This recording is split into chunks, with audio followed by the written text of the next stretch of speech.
Dans un match émotif pour plusieurs vétérans qui en étaient à leur dernier tour de piste au stade de l'Université de Sherbrooke, le Warrior a signé une victoire de 42-29 face aux Gators de l'Université Bishops samedi après-midi.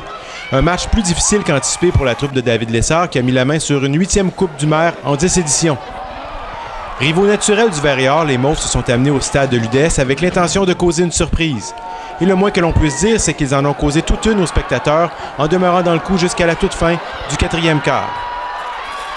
Les autres ont pourtant démarré le match en force alors que Jérémy Rock a rejoint Vincent Cléroux-Gaudreau avec une passe de 17 verges avec moins de 2 minutes d'écoulées au premier quart.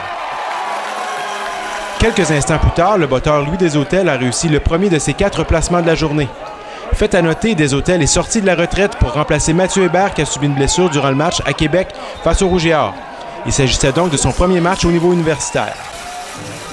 Avant la fin du premier quart, les visiteurs ont répliqué par l'entremise de Zach Dravesco qui a capté une passe de 3 verges de Travis Seaman dans la zone payante. Au deuxième quart, beaucoup d'action alors que les deux équipes ont marqué un total de 24 points. Kevin Simard a tout d'abord permis aux siens de porter la marque à 11-10 en faveur du Warrior avec un placement de 18 verges. Vincent Cléroux-Gaudreau sur un jeu passe et course de 60 verges et Gabriel Pollan sur une course de 3 verges ont ensuite permis aux Sherbrookeois de reprendre une avance plus confortable. Sur le dernier jeu avant la mi-temps, Trevin Millings a cependant permis aux siens de continuer d'espérer en captant une passe de 9 verges de Travis Seaman en terre promise. C'était alors 26-18 Sherbrooke. Après le deuxième placement du match de Louis Deshôtels, les Mauves se sont dangereusement approchés du Warrior au troisième quart lorsque Jean Guérard a intercepté une passe de Jérémy Rock avant de la retourner sur 10 verges jusque dans la zone des buts.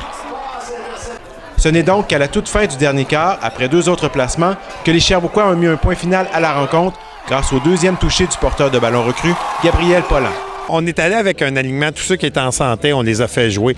Ceux qui avaient évidemment des blessures, on les a laissés se reposer en vue des séries éliminatoires. Mais le plan aujourd'hui, c'était de jouer 4 bons quarts de foot avec nos joueurs en santé.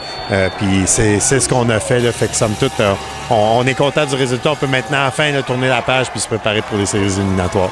Tout le monde un peu avait le momentum de fin de game. Tout le monde pensait un peu à tous les finissants comme moi. On était 14 à finir. Je pense que c'est qu'est-ce qui nous a tenus à donner notre 100% du premier au dernier quart. Je pense que tout le monde est content de finir sur une bonne note, sur une victoire. Ça fait du bien, ça fait chaud au cœur. En plus, avec Jérémy, on close ça à la maison d'une bonne façon. C'est sûr qu'on a fait des erreurs qui nous ont coûté cher. C'est vraiment sur ça qu'il faut qu'on focus pour les playoffs parce que ça va pas, on va pas aller loin si on fait ça. C'est aussi clair que ça. Le Warrior affrontera les Carabins de l'Université de Montréal samedi prochain en demi-finale provinciale. Pascal Morin, Warrior Télé.